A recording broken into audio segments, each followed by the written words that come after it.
What's the alternative to that, frankly, scary way of letting the technology take care of itself?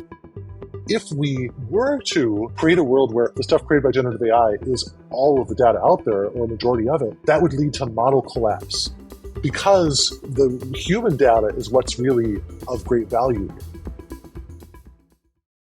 Hello, everyone. My name is George Justice, and I'm joined by Frank Pasquale today to talk about David Columbia's Cyberlibertarianism, the right-wing politics of digital technology, published by the University of Minnesota Press. Frank, why don't you introduce yourself, who you are, and then I'll say a few words and then ask you some questions. Oh, thanks so much, George. It's really a pleasure to be in conversation with you. I know how much your insight and friendship meant to David throughout. And I wanted to introduce myself. I am a professor of law at Cornell Law School and Cornell Tech. I'm based in New York City. I have worked on issues of law and technology for a while. That led me to get to know David. I believe we first met at a privacy conference. And over that time period, since I met him probably 10 years ago, I got to know his work very well and was in correspondence with him, and just find him to have been a tremendous scholar. And as our listeners may or may not know, David Columbia, a great friend of mine since 1988, died on September 14th, 2023. It's such a privilege to have you here today, Frank, to talk over cyberlibertarianism, which I consider to be David's magnum opus. I'm a professor of English literature and serve as provost at the University of Tulsa in Tulsa, Oklahoma. David was one of my closest friends since we met on the first day of graduate school at the University of Pennsylvania in 1988. It has just been a really important thing for me to be able to work with the press, the outstanding work by the University of Minnesota Press, to bring to life David's final book containing his best thoughts and his most deep ideas about what's happening in our world, thought very, very broadly. And Frank, let me kick things off with a question about our contemporary world here in the fall of 2024. Deeply going through the editing process with David's book at the same time that the presidential campaign has been unfolding, I've noticed both explicit links, let's say, between the Republican vice presidential candidate and some of the themes and specific ideas that come up in David's book. Have you seen those similarities? And going further, would you expect a Trump administration to carry out some of the things that David warns about in cyberlibertarianism? Oh, thanks, George. And I do think that's a very interesting question. And it's a fascinating question on a few levels. One is just to introduce what I take to be the core ideas of cyberlibertarianism. I think it's the idea that the cyberlibertarian believes that technology is going to lead to tremendous advances in human well-being, and that because this golden goose, this sort of Promethean gift of technology, is so great in its potential, we should be extremely cautious and skeptical of any efforts to regulate it. Right? Now, thinking about the Trump administration 1.0 from 2017 to 2021, that administration, I think, had a somewhat mixed record on technology. I mean, it sort of, on some level, it was pro-tech in its general deregulatory emphasis. It was anti-tech in some of its antitrust actions, which the case against Google began in the Trump administration. So I thought it was a bit of a mixed bag.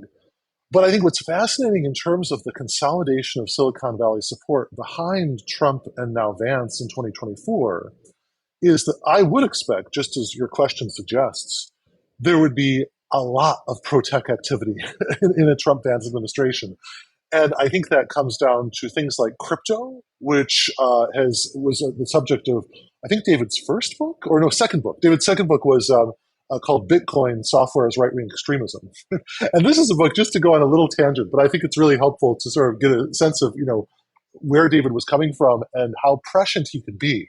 The Bitcoin book came out in 2016, and at that time, there were so many people that were so deeply enthusiastic about cryptocurrency and about particularly the blockchain as being this liberatory, emancipatory aspect of technology that would allow us to tear down old hierarchies and to decentralize our existence in a way that would, really be liberatory and be progressive. And David came into that sort of status quo, those received ideas, and just said, absolutely not. Said, that if you really understand the foundations of what's going on in crypto, that it was the original a document from Satoshi Nakamoto, who's the sort of the cryptonymous founder, referred to the financial crash and was in a way trying to either take advantage of it or at least to, if not stoke, take advantage of panic over fiat currency from governments. And David sort of built on that to look into the deep history of those who tried to get outside of the monetary system or the state-driven monetary system into the sort of private crypto system. And in doing so, really illuminated a lot of the energy and momentum now that we see in a big crypto backing of Trump and Vance. And so therefore, and they've been very upset about like Gary Gensler, who I think has been doing a good job, but a pretty modest regulatory agenda on what's really become in many ways a Wild West space. But to them, it is just seen as being utterly, too dirigi's, authoritarian, etc. And I think that in that hyperbole of anti-regulatory movements that David traced way back in his crypto book and also in the present cyberlibertarianism, you see in that hyperbole the roots of a cyberlibertarian emerging governing ideology that at its most extreme extent would take on, I think, all of the ideas in the recent Techno-Optimist Manifesto by Mark Andreessen, which, has a ton of ideas that are just really trying to say that the regulatory infrastructure is the enemy of progress. And so I'm sorry for that very long answer, but I think it's a very rich question. Yeah. And I noticed that Vance himself has been a reader of the works of Curtis Yarvin, Mencius Moldbug, if I'm pronouncing that correctly, as David outlines his strange work in cyber libertarianism. Vance himself, who has, of course, been supported by Peter Thiel, one of those Silicon Valley cyber libertarians, Vance has actually been brought up within the ideological stew of some of the thinkers that, if you want to call them thinkers, that David takes to task in cyber libertarianism. I'm thinking of sort of three Ds that came up in your remarks, Frank: deregulation, decentralization, and the sense of technological determinism, that the technology, and we'll get into this later, that the technology is driving towards particular aims. We'll talk about the metaphor of the printing press and a kind of misunderstanding of historical analysis of the history of the printing press that many of the cyber libertarians have adopted. And so figures like Elon Musk, who may have said he was going to support Democrats 4 years ago, maybe not, has come out very strongly now for Donald Trump. I'm also struck by in David's book, and this is a curiosity I have. David, in his life and in his writing, is fearless about taking on interests and taking on people who even would seem to be allied with him. As an aside, I remember in graduate seminars, and we're all pretty similar thinkers in English PhD programs, the knockdown, drag out fights we'd have even in seminars on Renaissance literature. He had a really strong bent in his life not to go along to get along, so to speak. And there are some self described, or at least widely understood, progressive thinkers whom he takes to task in cyber libertarianism, legal scholars like Tim Wu and Lawrence Lessig. You're a law professor, which I'm not. Does his taking those people to task make sense to you, or is he overreading? Because he seems to sort of analyze some of their writings as believing in things that they themselves might not personally say that they believe in. Yeah, I mean, it's a very complex question, with respect to the engagement with different figures. And I think I mentioned to David once, in terms of thinking about, it was a past project, just saying, maybe it's better to just go after narrow beliefs of people rather than sort of suggesting that the person themselves might be, have a certain ideology on the basis of, disagreement. But I mean, I think with respect to, let me just talk concretely about both of the, I think you mentioned Larry Lessig and Tim Wu. I mean, Larry Lessig is someone that I think this is something that has now been noted about intellectual property as a political matter that I think is really important. Um, so Lessig begins his career with this, or at least comes to prominence with this book called Code and Other Laws of Cyberspace, where essentially the idea is that he's worried that computer code is going to take on this somewhat authoritarian role in terms of controlling people's access to information, particularly controlling their access to intellectual property. And he became part of a movement of, say, open access persons that wanted to say, really, IP, we need to fight things like the recording industry, fight big publishers, try to make things free so that things are available for free online. Okay, and I think at the time it did strike many as a very progressive movement. Disney was pushing to extend the copyright term by another 20 years, and Lessig was fighting against that, etc. But what was interesting was that as someone like Lessig began to articulate a larger vision of the nature of value and labor in the digital economy, then what started happening is, he would make analogies, and this is one that I've taken him to task on, that would say things like, well, Google may be trying to copy all the books in the world, or it may be copying all the websites, but couldn't we think of Google as the painter and the websites and the books as the paint? And, isn't the painter, the picture worth more than the paint?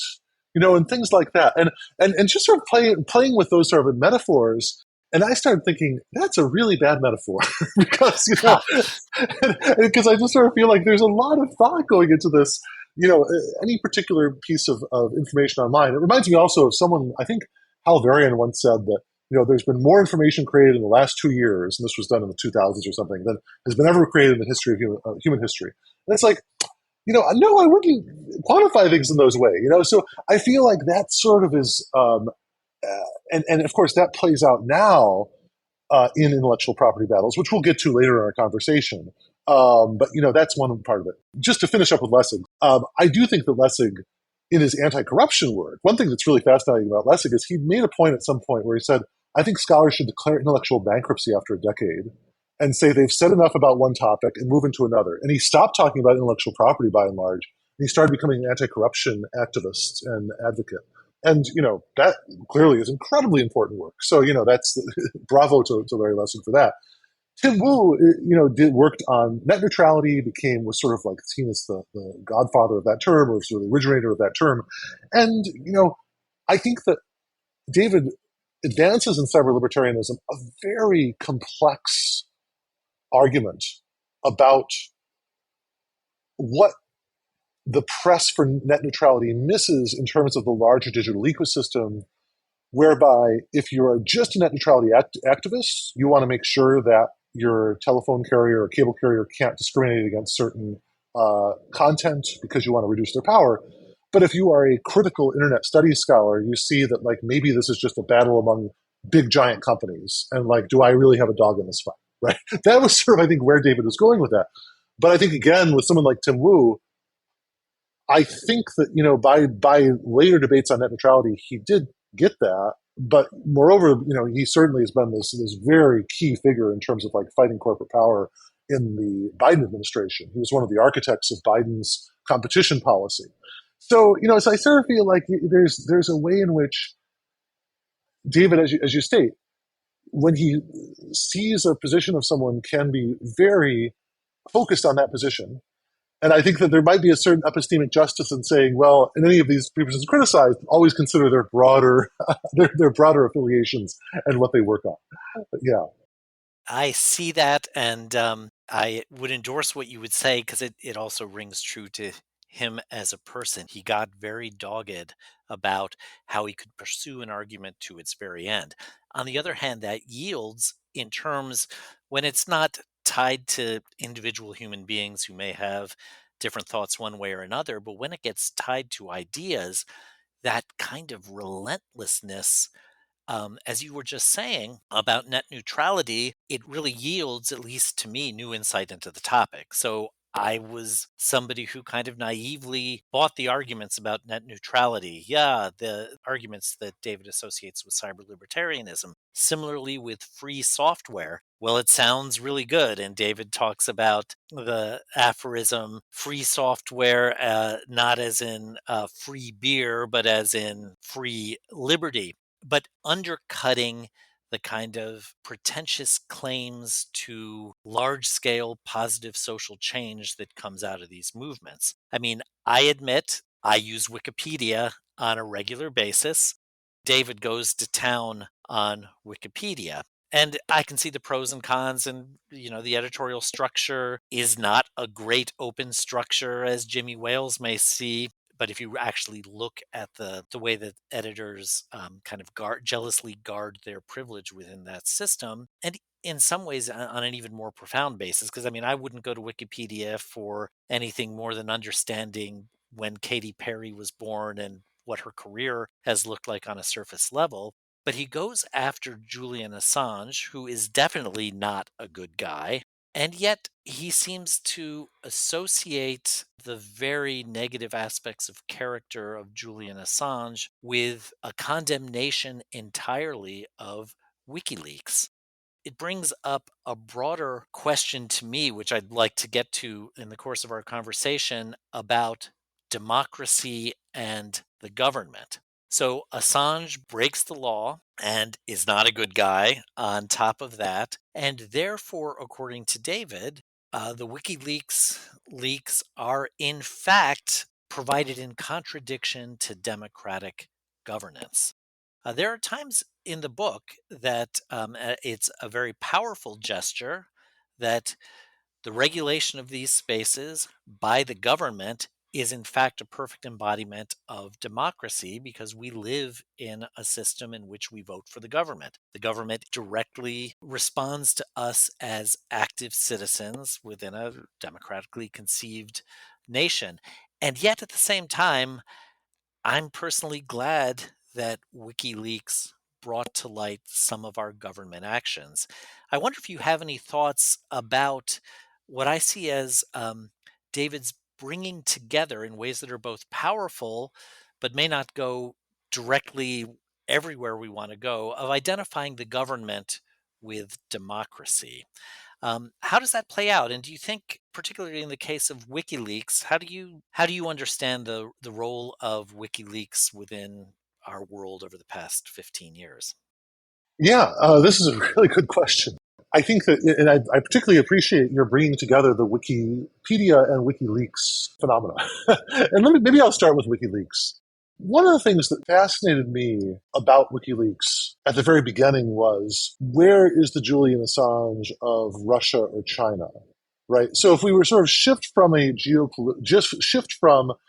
perspective of a domestic perspective of, I want to see bad things that the U.S. government has done exposed to the world, yes, there's a certain positive angle to that. But if we shift to a geopolitical perspective and say, well, if there's no similar figure in Russia or China, then maybe you start wondering, like, is our openness being weaponized against us in that way? And I think that was something I would sometimes discuss with David about that, sort of like thinking about the overarching normative import. One thing I found absolutely fascinating recently is I have heard reports that actually Iran has hacked Donald Trump's campaign, but media are not talking about it. So I don't know, I can't verify that, but I think they've said, well, we learned from 2016, we're going to stop, talking about these sort of hacks or things like that. And so, and then again, there's another asymmetry, right? Where you could say, oh, well, I guess they've learned their lesson. But then on the other hand, it's like, well, somehow, but that lesson ended up really helping one side of the political spectrum and protecting another. So that's one side. Yeah, this dilemma. And I think another side of it with respect to Wikipedia is that I think there have been interesting studies sort of saying, like, what is the power exercised by the Wikipedia editors? How is this group developing? What are its emphases? if you compare it to a traditional encyclopedia, what's the nature of its emphases versus non-emphases? And finally, is it doing labor that ought to be compensated? Right. And that's another area where, to come back, this will be, I think, a thread of our conversation, where at first open access looked like, if you wanted to be sort of an anti-copyright or copyleft type of position, that has many progressive aspects of it. I mean, Ha-Jun Chang has written brilliantly about how limiting copyright protection has allowed, or at least ways around it have allowed very important materials to get to developing countries. But on the other hand, if you take an absolutist position about it, then it looks like what an appropriation of the labor that goes into not only the writing of books, but the editing, all the other aspects, the editing, promotion, aspects of creating an intellectual ecosystem. And so to me, that is part of maybe an aspect of the cyberlibertarianism of David Columbia's cyberlibertarianism book critique of Wikipedia. And also, yeah, just the idea of like, I've definitely seen concerns about there it not being a representative group of people that's editing it in a world where information is not simply being used to help edify people, but also there are information wars. There are battles over narrative, there are battles over different, how different events are represented. And if that's the case, then if you have this sort of like massive website that may have certain hidden agendas that are very hard to reveal, given its structure, given, anonymity of, certain editors, whatever it might be, that might be a concern, that one would have. And so, yeah, I think that you're right to note the double-edgedness of this, because we want whistleblowers to be able to report out problems. We want there to be a public website that has immense amounts of information, well organized in an accessible way. But we have to be cognizant of the problems that David recognizes with respect to the potential hidden agendas or biased agendas of those sort of entities. Well, and open access, free software, transparency, which is another word that David unpacks the use of in cyber libertarian dogma. Of course, we're all for transparency, but in many cases, the way that some of the corporate interests and the thinkers behind the corporate interests look at transparency, it is utterly a violation of privacy, of copyright, of rights of the individual as we have typically understood them. How do you see the relationship between transparency and privacy playing out in the book's arguments, but also in the way that our culture is developing? And I know you're an expert on AI, and it's been shocking to me the ways in which some of the things you just said about Wikipedia get ramped up in AI, which reflects the combination of information that's brought into it, and sometimes that information not being brought into it with the will of the people who actually created the words. The cyber libertarians trumpet transparency as an ultimate goal, and yet how does transparency get in the way of other values that we might hold dear in a democratic government? Terrific question. And just to start an answer, I'll make it really concrete, which is there was a proposal actually by a legal scholar who later played a role in the Trump administration, that you would have complete transparency as to what all administrators in the administrative state were doing. You could have video cameras at their desk. You could have reports out. Yeah, right. Video cameras on the desk, reports out as to what every email that they sent from their work computer was. Imagine like a super FOIA that would be, not only is there sort of an orderly process of releasing documents, but it's just a big dump of all the data that happened on any government computer any day, and no government business could be transacted except in that way. Now, of course, that's sort of, that's a reductio ad absurdum. But even, some more common demands for transparency have been critiqued by legal scholars. Like David Posen of Columbia has written a great article called Transparency's Ideological Drift. And he's saying in that article that, in the 60s, there were a lot of progressive activists that were like saying, we want to make big government more transparent. But nowadays, there are a lot of individuals that are trying to make the demand for transparency or weaponize it to discredit ordinary governmental functioning. Imagine, for example, again, like in a vote counting context, Someone says, I want to know the names and addresses and phone numbers of all poll workers in a given area. I want to publish that for everybody, right? Now, on the one hand, maybe it's good that we know who all the poll workers are. On the other hand, given the rise of stochastic terrorism, it's pretty terrifying, right? And I don't think you'll have many people that want to sign up for it if they know that that's going to be the price, the price of transparency, that they're going to have to be burdened with. So I think that's yet another very smart interrogation by David of a term that, from the outside could be seen as entirely a positive, right? And I'll also note that, like, in this, he stands in very interesting ideological footsteps or philosophical footsteps. I think there's a book by Stefano Cherolanis called Transparency in French Thought that looks at sort of the history of French philosophers and theorists questioning transparency. I mean, there's Edouard Glissant's work on for opacity. So, you have a lot of people that are working in this field. And I think David is, really emphasizing and dramatizing the problem of taking on transparency as a all important value when it's not balanced by concern for privacy, concern for administrative burden, and other things like that. And what are the ways that we do that balancing? So from a cyber libertarian perspective, it'll all take care of itself because the technology is going to fix it for us. What's the alternative to that kind of, to me, frankly, scary way of kind of letting the technology take care of itself? How do we do that balancing between legitimate wish for transparency in public actions taken on behalf of or by the government versus legitimate reasons why transactions and information might be kept private? How do we come to the right balance, to use your word?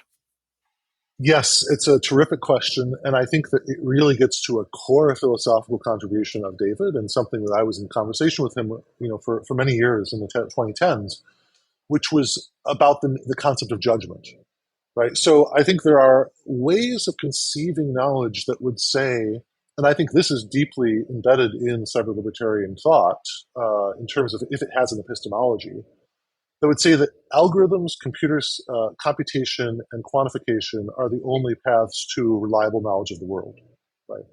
Versus judgment, right? And judgment is going to involve sometimes narrative modes, more reflective, qualitative modes of inquiry that would do things like say, well, we're going to consider the balance of interests on either side with respect to how much transparency do we demand and how much opacity do we permit to, say, given governmental authorities or others.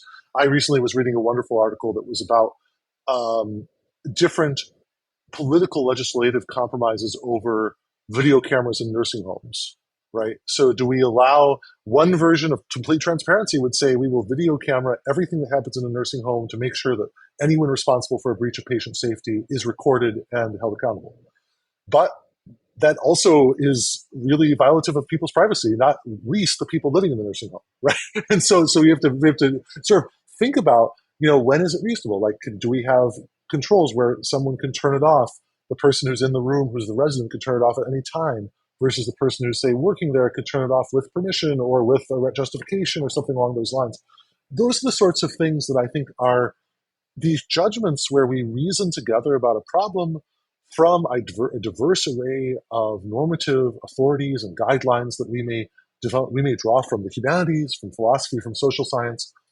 That sort of judgment, I think, is critical, and a lot of, and I think David recognizes that, and I think at its best, his work exemplifies that type of judgment, where he's calling for those types of reasoning together in a political context that is never going to be reducible to an algorithm, but which nevertheless is trying to, in a context sensitive way, do justice to the rival claims of individuals in a given setting.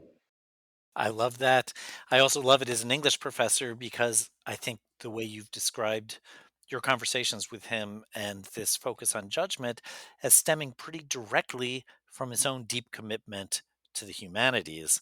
There isn't a lot of literature or literary criticism that shows up in cyber libertarianism, but for me, especially in the final chapters of the book, the sensitivity to rhetoric, the complexity of understanding a situation in the world that you might get from reading novels, and David was a gigantic reader of novels.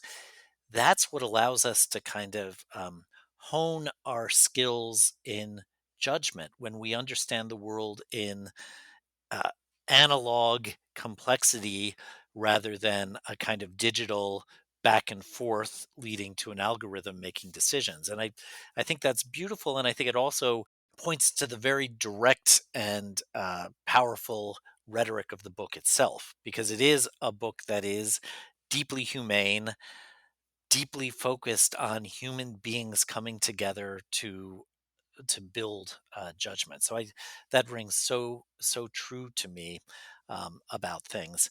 I want to talk about copyright, and David does a great job of exposing.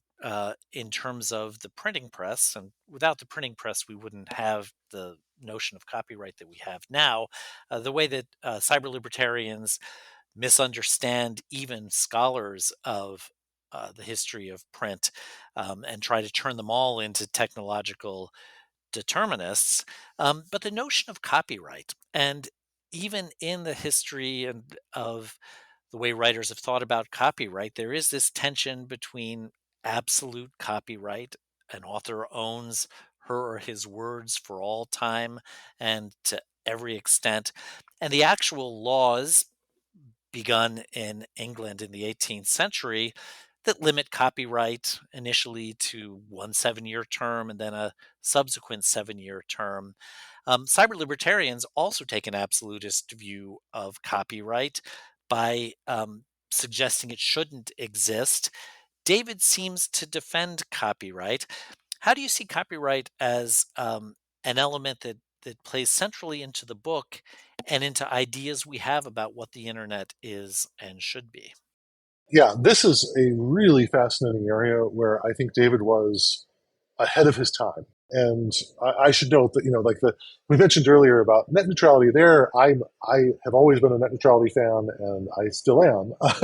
David and I sort of like beg to differ on that. Yeah, Um, and actually what's kind of funny is early in my career, I took a pretty skeptical of copyright position. I wrote articles in the early 2000s, mid 2000s that were about sort of saying, wow, copyright seems that it's gone too far and we need to create more breathing space for creativity with fair use and things like that. yeah, But then as I was talking with David and then as I've been observing different things that have been happening, what's fascinating to me is that particularly with the rise of generative AI, there's been a raising of consciousness among creators who see themselves as being exploited by free appropriation of their works, right? And so this is a fascinating issue because I think for a lot of people that write about copyright, they began with it sort of with the battles of the recording industry against individual downloaders, which were very troubling, right? I mean, sort of watching someone being sued for $100,000 for downloading 10 songs, that's really troubling to sort of see that could happen. But then, if we were to think that like we've got to complement that with a current situation where you have companies that are worth billions of dollars who have three ingredients for their generative AI. They have engineers who are brilliant, they have important computing machinery from companies like NVIDIA, the chips, etc. And they have the data, which is often books, texts, music, art, etc. They pay for their computing equipment a ton, they pay their engineers quite well, but they want to get all the data, all the books, all the rest for free, right? And that strikes a lot of people. It rubs a lot of people the wrong way. And so that's where David, I think, had this skepticism brewing even in the 2010s about the relationship between a project like Google Books and those who are selling books or publishing books and writing books. And that has now become a movement of people like there's a movement now called hashtag Create Don't Scrape, which basically the idea of this is it's artists who are saying don't use generative AI. You should be paying artists for the images you want to use because our work is what trained the AI. We are not getting anything from it, and that's an injustice, right? And that I think is something that rang really that you it's and then David by going deep into the movement, I think what David would say is that the original, say, open access movement always had within it the seeds of this possibility of a deep asymmetry that is now become a very hot political issue. And I think I might be a little gentler with them. I mean, I think that particularly if you connect some of the IP, open access IP, to some of the fights for, say, access to drugs, especially for the developing world, those were clear social justice movements, right? But I think that we've got to complicate it, as David does, by the current scenario of really wealthy tech firms sort of assuming that they should have free and open ability to train their models. That And this is where it's also a game changer. These models are poised to take on the role of writers and of artists and of others, right? And that's what's very different versus piracy. Piracy, you've got to at least have somebody who creates the original book. With generative AI, you could imagine a future where the generative AI is just writing books, novels, books of theory, even all these sorts of things, and that is troubling if there's no sort of way of making sure that there's a body of work that it can train on. And the last point I'll make is that what's even more remarkable, I think, in terms of the overarching normative impact of David's critique of a cyber-libertarian approach to copyright, is that now even the developers of generative AI are saying, if we were to create a world where our stuff, the stuff created by generative AI, is all of the data out there, or a majority of it, that would lead to model collapse, because the human data is what's really of great value here, and its own data. You couldn't train future models on what past models have done. You need the original human stuff. And so that, I think, is really an interesting sort of idea as well. But sorry to get a bit carried away but I just think there's such exciting ideas about seeing these shifts in ideological valence of things like copyright. I mean, that's crazy stuff. Let me just ask you, on a personal level, do you mind your own written works being mined for generative AI? Would you assert your copyright against the use of those pieces to train AI, or are you okay with it?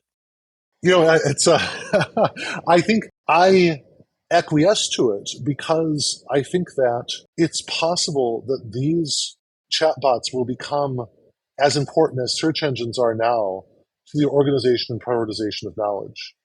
And particularly, it's not that I necessarily think that my own work is so important that it needs to be included, but I grapple with and try to advance the thought of people like Charles Taylor, Hannah Arendt, Hubert Dreyfus, some of these like really, I think, very deeply important thinkers in philosophy of technology and philosophy of democracy in my own work. And I worry that if I withhold my work from the database, that in turn impoverishes what may become an information tool for many people. And so that's where, you need like and this gets even to another Golombian point, if I could make it, a David Golombian point, which would be that you need to have, because these sorts of hyper objects, even these sort of like very massive socio-technical apparatuses of knowledge production, have the potential of playing such an important role in our lives.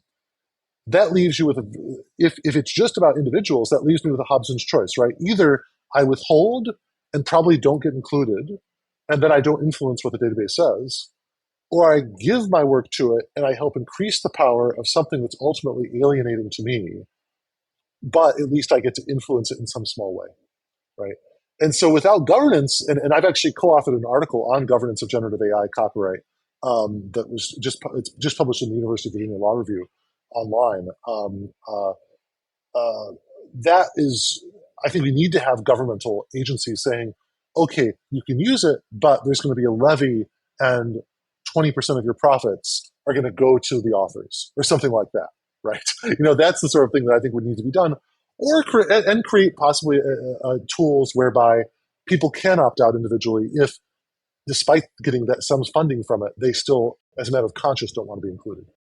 So, with compensation, I can see that many authors, myself included, might be happy, both because we're getting recognized for our property, and also, as you point out, the ability to influence these large data sets that otherwise are pretty impervious to an outside understanding. And I'm not an expert in this at all, but I get terrified when I think that um, generative artificial intelligence is going to spit out answers that are fully dependent on a limited amount of information that goes into their databases and may reflect racism, sexism, nationalism, other aspects that I may not personally believe in myself.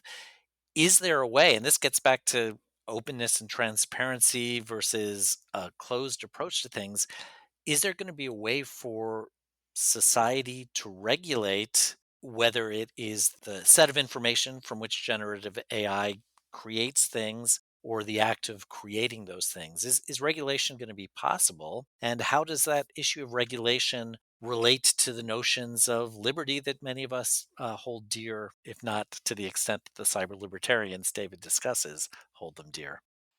Mm. It's yeah. I think that the deregulation is definitely possible, and I think you're going to see Europe and China taking the lead there. I think the U.S. is probably going to have a tougher time because of the way that the First Amendment has been interpreted. And I think you're exactly right to make this mark this uh, spectrum between, say, a cyber libertarian perspective, a wholly libertarian perspective, and, say, a civil libertarian or a more liberty respecting perspective that sort of sees other values out there. But I think what's interesting is to think about like very concrete, or one thing that's interesting about this is to think very concretely about what might the regulation entail to avoid the problems you're mentioning. For example, racist materials in the corpus, right? Like, for example, the Washington Post did a expose of one generative AI data set that included material from what is clearly a nativist racist website, right? And others that, are highly questionable. And I think, but unfortunately, most of these data sets are completely trade secret protected. They're not released to the public. So a very first step would be to say it's not covered by trade secrecy, and if you want to use it in certain areas, you have to reveal everything that's in the data set. And that's something that I've written an article about with Jean-Claude Malgeri about that, licensing AI, and I think it's something that David would certainly endorse, a rule like that. And so that is a first step. There are other steps that can be taken that would make certain things, not. You could ban the use of certain texts in these sort of models that might be particularly insensitive contexts, or maybe even generally. So I think of a book like the Turner Diaries as something that I think David has discussed in past work as being particularly execrable, and you may want to just say, don't have it in there. And I think that is, so with respect to all of these types of questions, you're right to say there can be overreach, right? I'm certain that um, there are authoritarian regimes that will overreach and will limit access to what could be very valuable technology. But I think that there has to be that balance, especially given the stakes and how easily these types of technologies take on a big role in people's lives. And so David does seem to point, and I'll get back to this, the issue of democratic governance and regulation. I would say that on the whole, David is optimistic about the possibility that our democratic government can create structures through which appropriate regulation in the interests of the citizens who are electing our representatives. Um, uh, and he points to Europe, which has slightly different ways of doing regulation and different concrete aspects of regulation, but he links those to the will of the people in those particular democratic regimes. Um, are you optimistic that you are optimistic that our current governmental structure might be able to give rise to appropriate regulatory um, apparatus? I think that in the US, it's a very difficult question. I think that the Biden administration certainly had some very good leaders advising it on AI governance, and that you have people like Lena Khan, who's the chair of the Federal Trade Commission, who has done extraordinary work in trying to get a grip on the new data economy, understanding it both from a competition and antitrust policy perspective, and also a privacy and data protection perspective. And so those are all very encouraging. But I also think that what you're seeing simultaneously is a movement by the Supreme Court to police administrative action so extensively that anything that's done that is bold, any bold new leadership by an agency revivifying or, to my mind, just properly applying old statutes is going to get challenged by a lot of folks. And then, even more troublingly, that you're going to see a situation where these challenges are going to be brought to certain judges who are the most conservative judges, who can then, if the current structure of legal, um, if the current sort of civil procedure of appeals is sort of being followed, may set the agency action aside or freeze it for such a long time while higher courts are waiting to review it, that you have a different administration get into place and just stops the regulatory action altogether. So, so this is a way in which But again, it's really interesting to think about like the problem of an active judiciary in the United States, and then to also say be careful what you wish for, because when I look at what's happening now in Mexico with respect to popular election of judges, I would not want to go in that direction. Right, and so we really have to. It's difficult. I think that you have a judiciary now that is quite, in many respects, going in the cyber libertarian direction, and David definitely recognizes that and has recognized that in the book and was troubled by it. But also, we have certain alternatives that I think David was also sensitive to, sort of this potential red-brown alliance or horseshoe theory of an authoritarian populism that, in the guise of solving the problems we've been discussing, could actually exacerbate it. So maybe we can end on. I want to ask you a broad question, both about your analysis of the book and your own views, whether you're pessimistic or optimistic. But in the context of the last part of the conversation we've had, I'd draw listeners' attention to one of the last pieces David wrote, which was a Medium blog post that he titled ChatGPT Should Not Exist. And David's point in that piece is that a lot of the things that people are infatuated with generative AI about, and things that they've been playing around with, whether it's making music or making a piece of art or writing a short story, that these are things that we typically associate with human thriving and with human well-being and with human creativity.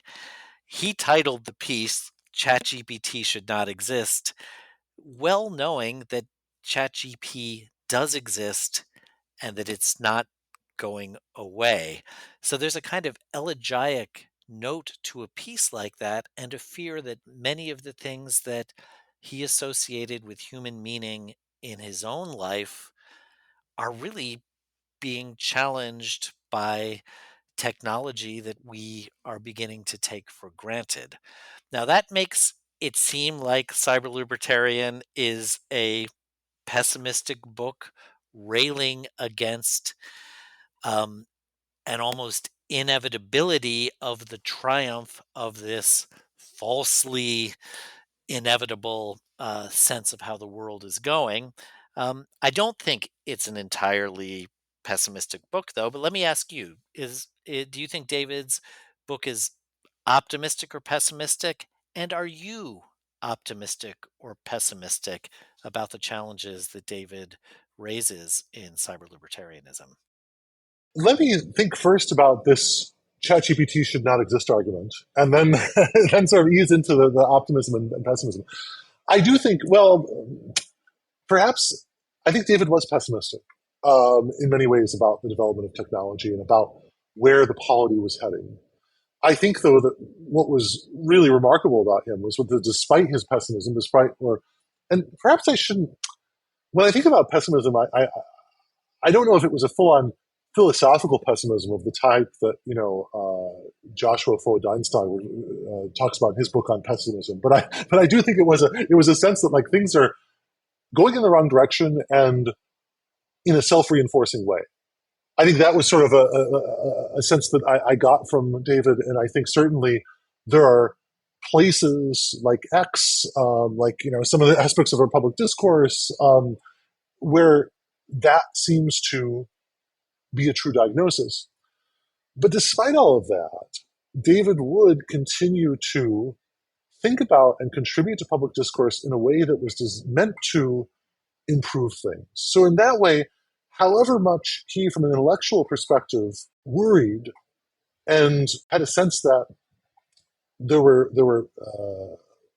problems that were becoming self-reinforcing and larger, he nevertheless kept thinking about them and contributing to them, right? Because he could have just decided to write about he could have gone in many different directions than he did, right? He had a lot of autonomy, and he was a brilliant person who could have, only written about things that he enjoyed thinking about. And I actually co-authored an article with him, in about a book that we both greatly enjoyed, M.T. Anderson's Feed, which I would highly recommend to everyone to read as a complement to cyberlibertarianism, because you can read in the book Feed sort of an incredibly vivid vision of what the world may look like if the problems that David addresses in the book are not ultimately solved. So that's where I am too. I mean, I think I'm there as well. And so now I want to come back to the ChatGPT question. I think what's interesting about David's rhetoric in that piece is I want to talk about a way in which it's deeply responsible, but also needs to be qualified. It's deeply responsible in the sense that there are so many voices online that are saying that generative AI is the solution to all the world's problems and the royal road to artificial general intelligence that will give us fully automated luxury communism. For so many people saying that we need a skeptical voice to say, not only is this often bad, but it's so bad it shouldn't exist. And there are more and more voices like this, like people like Dan McQuillan in some of his work being deeply critical of AI, Jonathan Crary's book, Scorched Earth. There are other scholars that are working in this vein. It's useful because it creates a little bit of open space for people to say, rather than funding this, either having huge investors funding it or government funding it, maybe they should fund other technology, right? Maybe it's not the end of the world if we don't have that much funding of this particular technology and it goes by the wayside. However, one last caveat here is that I don't think you can say that without a deep examination of the potential ways in which large language model technology spills over into very practical applications for what Bacon called the relief of men's estate, relief of person's estate, which would be things like finding new drugs for cancer, finding new ways to arrange the electrical grid so that it's more efficient, those sorts of things. And I'm presently trying to do some research on that, but I need, some folks in computer science to join me on that. So if anyone's listening, please join me. Please let me know, because I want to know about, is the technology behind things like chatbots, image generating models, movie generating models, music generating models, which I think would have been particularly depressing to David because of his, his love of music and his musicianship. I think that those sorts of things, if they really are distractions from core technological advance that helps human well-being, then maybe they shouldn't exist, or maybe we should be highly skeptical of them. On the other hand, if they are part of a broad computer science project that has all sorts of other great spillover effects, then we have to value them, much more than David did in that piece. So it's tough. And value them as human tools. They are things that if we regulate ourselves, if we use our ability to govern ourselves democratically, generative AI is just another tool like the internet, like Wikipedia, like the printing press that human beings can use to aid in their own course of thriving, not as something that's determining where we're going, but as something that we choose to use for human ends and human purposes. I love the reference to music, and I think of generative AI creating music sort of like in George Orwell's 1984, where the government has this kind of machine that kind of spits out popular songs for the proles in the Oh, gosh. culture. And it's like, of course, you shouldn't think of 1984 as predicting things that are to come to be, but that's a weird little angle where we now do have machines that can pump out plausible pop songs. And you're right, that is something that he would have hated with every ounce of his being, because to him, the human creativity in making music, in the community around listening to music, that's something that he loved as much as anything else in the world. Any final thoughts, Frank? I've enjoyed this conversation immensely. Oh, thank you so much, George. This has really been a pleasure and so edifying. Your questions, your thoughtfulness about the book, your tremendous introduction, which I highly recommend to those readers. I mean, I think it was just such a wonderful appreciation of David, his thought, the book itself, and also deeply understood the book and sort of challenged it in certain ways, which we've also done in this podcast, which I think is David would want. I think he'd really enjoy this, and I think that your friendship with him and your engagement with his work is really a model for all of us in the academy, and I really appreciate that. So, no, I think we've covered a lot, and I really look forward to seeing how the book is received by the wider world. Thank you. Me too. I hope we'll have another chance to talk and maybe in a venue like this or somewhere else. I'm really grateful to David's book for, among other things, bringing you and me together today. So thank you to Frank Pasquale. Thank you to the University of Minnesota Press. This has been as awful as it has been for those of us who love David to have lost him prior to this book coming out. I am just grateful to friends and colleagues and the press and others who see value in his work as well as value in him as a human being. And I'm too, I'm excited to see the conversation that his book spurs.